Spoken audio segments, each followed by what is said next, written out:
ماں کی ممتا آج کی کہانی بہت دل کو چھونے والی کہانی ہے۔ ہمیں اماں جی اس وقت زہر لگتی تھی جب وہ سردیوں میں زبردستی ہمارا سر دھوتی۔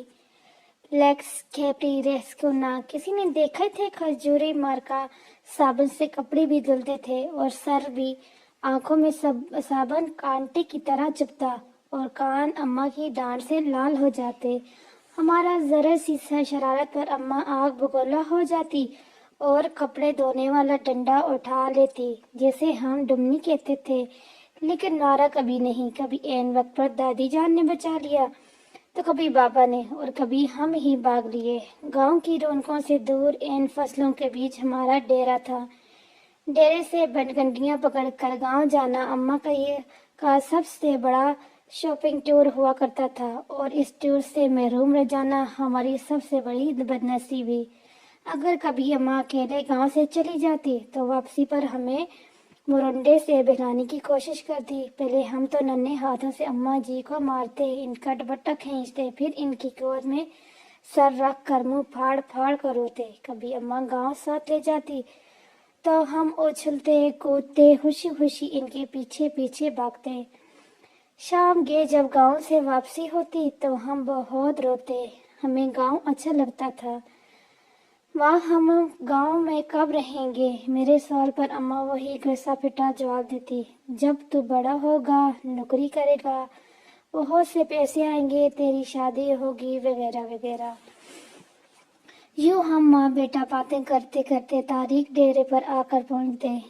مجھے یاد ہے گاؤں میں بابا مظفر کے وہاں شادی کا جشن تھا۔ وہاں چلنے کے بجنے والی بتیاں بھی لگی تھی اور پٹاخے بھی پھوٹ رہے تھے۔ میں نے ماں کی بہت منت کی کہ رات ادھر ہی ٹھہر جائیں، لیکن وہ نہیں مانی۔ جب میں ماں جی کے پیچھے روتا روتا گاؤں سے واپس آ رہا تھا تو نیت میں فطور آ گیا اور چپکے سے واپس گاؤں لوٹ گیا۔ شام کا وقت تھا۔ ماں بہت دیر بعد میری گمشدگی کا اندازہ ہوا اور پاگلوں کی طرح رات کے اندھیرے میں کھیتوں میں آوازیں لگاتی اور ڈیرے سے لے کر گاؤں تک ہر کونے میں لائٹیں لٹکا کر جاگتی رہی۔ رات کے جب میں شادی والے گھر سے بازیاب ہوا تو وہ شیرنی کی طرح مجھ پر حملہ آور ہوئی۔ اس رات اگر گاؤں کی عورتیں مجھے نہ بچاتی تو اماں مجھے مار ہی ڈالتی۔ ایک بار ابو جی اپنے پیر صاحب کو ملنے سرگودا گئے ہوئے تھے۔ میں اس وقت 6-7 سال کا تھا۔ مجھے شاید بخار ہو گیا۔ اماں جی نے مجھے گرم چادر میں لپیٹ کر کندھے پہ اٹھایا اور کھیتوں سے گزرتی 3 کلومیٹر دور گاؤں کے اڈے پر ڈاکٹر کو دکھانے لے گئی۔ واپسی پر ایک کالے کو پھرانگتے ہوئے وہ کھیتوں میں گر گئی، لیکن مجھے بچا لیا۔ انہیں شاید گھٹنے پر چوٹ آئی۔ ان کے منہ سے میرے لیے حسبی اللہ نکلا۔ یہ واقعہ میری زندگی کی سب سے پرانی یادداشتوں میں سے ایک ہے۔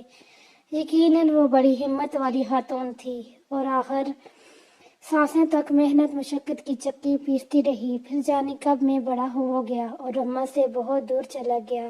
سال بھر بعد جب گھر آتا تو ماں گلے لگا کر خوب روتی، لیکن میں سب کے سامنے ہنستا رہتا۔ پھر رات کو جب سب سو جاتے تو چپکے سے ماں کے ساتھ جا کر لیٹ جاتا اور ان کی چادر میں منہ چھپا کر خوب روتا۔ ماں کھیت میں چارہ کاٹتی اور بہت بڑی بنڈک سر پر اٹھا کر ٹوکے کے سامنے آ پھینکتی۔ کبھی کبھی خود ہی ٹوکے میں چارہ ڈالتی اور خود ہی ٹوکا چلاتی۔ جب میں گھر ہوتا تو مقدور پر ان کا ہاتھ بٹاتا۔ جب میں ٹوکا چلاتے چلاتے تھک جاتا تو وہ سرگوشی میں پوچھتی، بات کروں تمہاری فلاں گھر میں؟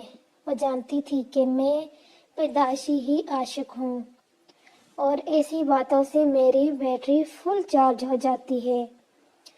پھر ہم نے گاؤں میں گھر بنا لیا اور ماں نے اپنی پسند سے میری شادی کر دی۔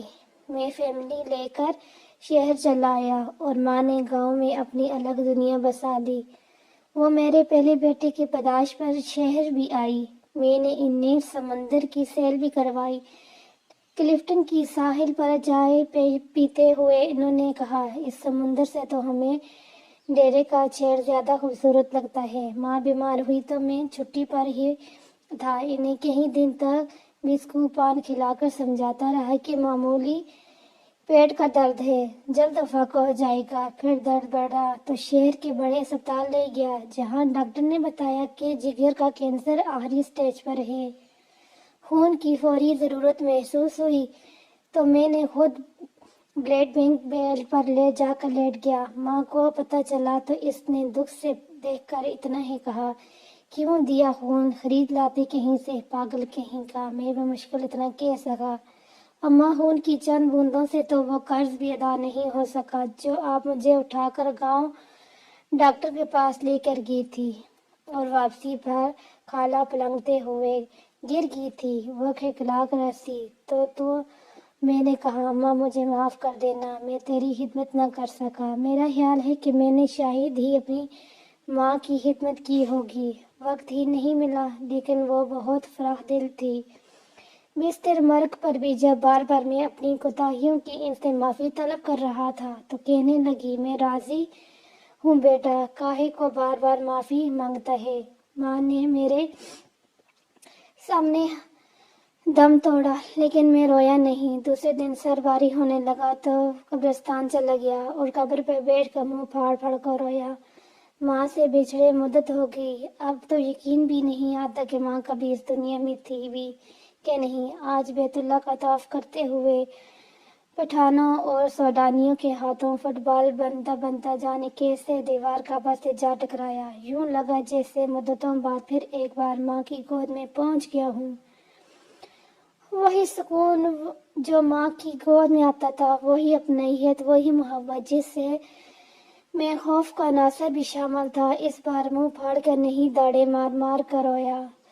70 ماؤں سے زیادہ پیار کرنے والا رب کعبہ اور ہم صدا کے شرارتی بچے۔